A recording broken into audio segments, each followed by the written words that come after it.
You run your hand across the top of your dining room table and you can feel the dryness, see the dull gray where the finish used to shine. There is a scratch near the center that you do not remember making. The wood looks tired. You bought this table 4 years ago. You followed the care instructions. You used the polish the store recommended. And it looks worse every year. My name is Samuel Fisher. I am Amish. The dining table in my kitchen was built by my grandfather in 1947, and it looks better today than the table you bought 4 years ago. There is a reason for that. What I am about to show you costs $2, takes 20 minutes, and the furniture industry does not want you to know it exists. Stay with me. If this was helpful to you, go ahead and subscribe. I put out a new video every week on things like this that still work. Let me start with what most folks get wrong about wood furniture. They think wood is dead. They think once the tree is cut and the table is built, the wood is done changing. That is not true. Wood breathes, it expands and contracts with humidity. It absorbs moisture from the air in summer and releases it in winter. Even after it is cut, sanded, and assembled into a chair or a table or a bookshelf, wood is still alive in the way that matters. The English seal their furniture, polyurethane, lacquer, varnish. They coat the wood and they think that keeps it safe. What it actually does is suffocate it. When you seal wood, you trap whatever moisture is inside at the moment you apply the finish. Then the air around the furniture changes. Humidity drops in winter when you run the heat. Humidity rises in summer. The wood tries to adjust, but the seal will not let it breathe, so the wood cracks. You have seen this. The split that runs along the grain on your tabletop. The gap that opens up between boards on a drawer front. That is not the wood wearing out. That is the wood suffocating. And here's what makes it worse. Most folks see the crack and think they need to protect the wood more, so they buy furniture polish, they spray it on, wipe it down, and for about 6 hours, the table looks shiny. That shine is sitting on top of the wood, not in it. Furniture polish is mostly silicone and petroleum distillates. It does not feed the wood. It does not penetrate the grain. It sits on the surface like wax on a car and makes the wood look wet. That is all it does. Every time you spray it, you seal the wood a little tighter. Over time, that coating builds up. Dust sticks to it. The surface feels tacky in summer, slick in winter. The wood underneath is drying out, but you cannot see it because the polish is covering it. By the time you notice the damage, the wood has been thirsty for years. The wood is not worn out. The wood is thirsty, and the thing you have been using to clean it is making it thirstier. I see this when English neighbors ask me to look at furniture they are thinking about throwing away. The finish is crazed. The surface is dull, white rings where someone set down a glass. They tell me the wood is shot. I run my hand across it and the wood underneath is still good. It is not shot. It is starving. Now let me show you the difference. My grandfather built the dining table in my kitchen in 1947. He cut the oak from a tree on the back edge of the property. Let it season for 2 years in the barn. Assembled it with wooden pegs, no screws, no nails.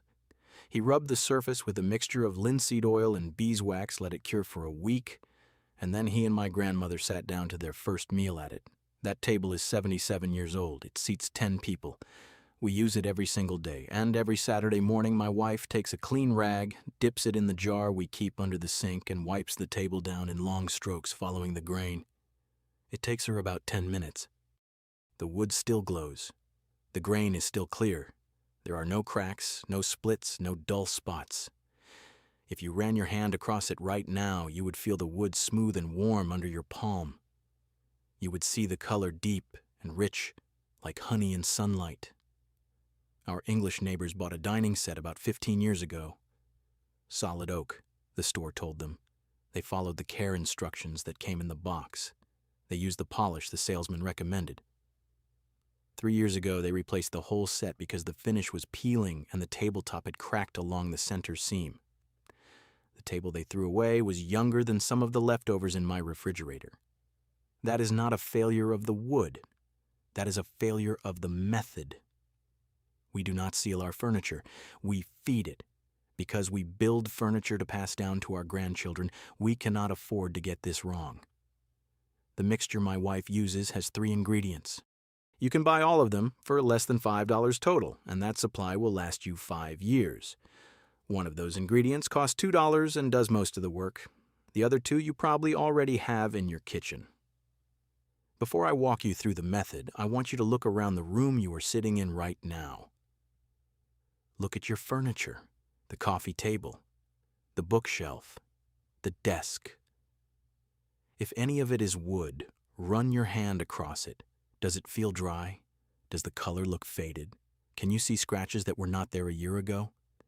That is not the furniture dying. That is the furniture asking for help. Stay with me. I am going to show you exactly what to do, and when we are done, you will understand why the furniture store never taught you this. But first, let me show you what else is in my house, because I want you to know this method works. The rocking chair my mother made in 1956. Still in the front room, still smooth, still sturdy, and the bookshelf in the hallway, built in 1982. Holds my wife's canning books and my grandfather's Bibles. No cracks, no sag. The hope chest my wife brought into this marriage. Her great-grandmother built it in 1898. It is 126 years old. The wood is still dark, still beautiful. You can still see every detail of the grain. We do not buy furniture, we inherit it, and we pass it on better than we received it. Now, let me show you how. Here is what I want you to do this weekend. You need 3 things. 2 of them you already have. The third costs $2 at any hardware store, and 1 bottle will last you 3 to 5 years. Boiled linseed oil. That is the $2 secret. You also need white vinegar and a clean cotton rag. That is the whole supply list. Now, someone will write in the comments that raw linseed oil and boiled linseed oil are different. Let me say it here. Boiled linseed oil is not actually boiled. It has chemical dryers added, so it cures faster. Raw linseed oil works just as well, but it takes 3 or 4 days to cure instead of overnight. I use boiled because I do not want to keep people away from the table for half a week. You can find boiled linseed oil in the paint section of any hardware store. A pint costs about $6 and will treat every piece of wood furniture in your house twice. I am telling you $2 because that is what it costs per piece, and I do not want anyone thinking this is expensive. Here's the method. Step 1. Clean the surface. Take a damp rag, just water. No soap. Wipe down the whole piece of furniture. You are removing dust, grime, and any leftover residue from furniture polish you may have used in the past. If the piece is very dirty or feels sticky, add 1 tablespoon of white vinegar to a cup of warm water and use that. The vinegar cuts through old polish without stripping the wood. Wipe it all down. Get into the corners. Get along the edges where dust builds up. Let it dry completely. 5 to 10 minutes. Step 2. Apply the linseed oil. Pour a small amount of boiled linseed oil into a bowl or a jar lid. You do not need much. A tablespoon will cover a whole tabletop. Dip your rag into the oil. The rag should be damp with oil, not soaked. If you squeeze it and oil drips out, you have too much, wring it out. Now wipe the wood in the direction of the grain. Long, even strokes. Do not scrub. Do not press hard. You are not trying to force the oil into the wood. You are giving the wood a chance to drink. You will see the color deepen almost immediately. The grain will start to show through more clearly. The wood will stop looking dry and start looking alive. Work in sections. Do the tabletop first, then the legs, then the apron. If you are treating a chair, do the seat, then the back, then the arms and legs. Keep your strokes consistent. Always follow the grain. When you have covered the whole piece, step back and look at it. If there are any spots that look dry or uneven, go over them again with a little more oil. The wood will tell you where it needs more. You will see it. Step 3. Let it sit. Walk away. Do not touch it. Do not wipe it. Do not check on it every 5 minutes. The wood needs time to absorb the oil. 10 to 15 minutes is usually enough for the first coat. The oil will soak in and the surface will start to look less wet. If you come back after 15 minutes and there are still puddles of oil sitting on top of the wood, that means the wood is saturated and cannot take any more. Take a clean, dry rag and wipe off the excess. Do not leave oil sitting on the surface or it will get sticky. Step 4. Buff it. Take a fresh, clean rag and buff the entire piece in long strokes following the grain. You are not adding anything. You are just bringing up the shine and making sure there is no excess oil left on the surface. You will feel the wood smooth out under your hand. You will see the finish go from wet-looking to glowing. That glow is not a coating sitting on top, that is the wood itself, fed and healthy. That is the whole job. Now, here's what most folks ask me at this point. Do I need to do a second coat? It depends. If the piece has not been oiled in years, or if it was very dry to start with, yes. Wait 24 hours and repeat the process. The wood will take a second coat and look even better. If the piece was in decent shape to begin with, one coat is enough. How do you know? Run your hand across the surface the next day. If it still feels thirsty, if you can see dull spots, do another coat. If it feels smooth and looks rich, you are done. How often do you repeat this? For furniture you use every day, a dining table, a desk, I oil it every 3 months. 4 times a year takes 20 minutes. For pieces you do not touch as often, a bookshelf, a dresser, once or twice a year is plenty. For pieces that just sit in a corner and look pretty, once a year, or whenever the wood starts to look dry. You will know when the wood needs it. It will tell you. Now let me tell you what this costs over time, because I know someone is doing the math. A pint of boiled linseed oil, $6, treats a dining table and 6 chairs about 10 times. That is 2.5 years of care if you oil every 3 months. After that, you buy another pint. Total cost for 5 years of furniture care for your entire house, less than $15. Compare that to furniture polish. A can of the stuff most folks buy costs about $8 and lasts maybe 3 months if you use it weekly, like the label says. That is $32 a year, $160 over 5 years. And at the end of those 5 years, your furniture looks worse, not better. I have not bought furniture polish in 40 years. The wood in this house has never looked better. One more thing before I move on. Someone will ask about polyurethane or varnish or some other finish they have heard about. If your furniture is already sealed with a hard finish like polyurethane, this method will not work. The oil cannot penetrate a sealed surface. You would need to strip the finish first, and that is a different job. But if your furniture is unfinished, or if it was oiled or waxed when it was new, this will work. And it will work better than anything else you have tried. Because we build to last, not to replace. And because the furniture we make has to survive being passed down through 3 or 4 generations. We learned a long time ago that feeding the wood is the only way to keep it alive. The English furniture stores know this too. Now, let me tell you why they will never teach it to you. There is no profit in teaching you how to make a $200 table last 50 years when the store can sell you 5 tables in that same time. Furniture stores do not hide this method because they do not know it. They hide it because if you knew it, you would stop buying from them. The people selling you furniture know that linseed oil works. They know that feeding wood is better than sealing it. They have known this for 100 years, but there is no business model in teaching their customers how to never need them again. So instead, they sell you furniture with a factory finish that looks perfect in the showroom and starts failing in 3 years. Then they sell you polish to maintain that finish, scratch repair kits when the finish fails, and eventually a whole new piece of furniture when the first one looks too worn to save. That is the cycle, and it is extremely profitable. My grandfather knew this in 1947. His father knew it in 1912. Every Amish craftsman who builds a table knows it now. We teach it to our children because we expect the furniture we build to outlast us.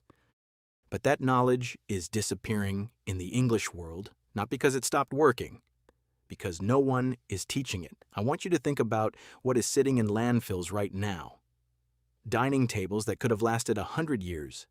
They lasted 10 because no one told the person who bought them how to feed the wood. Dressers, bookshelves, bed frames, rocking chairs, all of it oak or maple or cherry. All of it good wood. All of it thrown away because it looked worn out. It was not worn out. It was thirsty. Picture it. A solid oak table. No particle board, no veneer. Just oak. Sitting in a pile with 10,000 other pieces that could have lasted a century.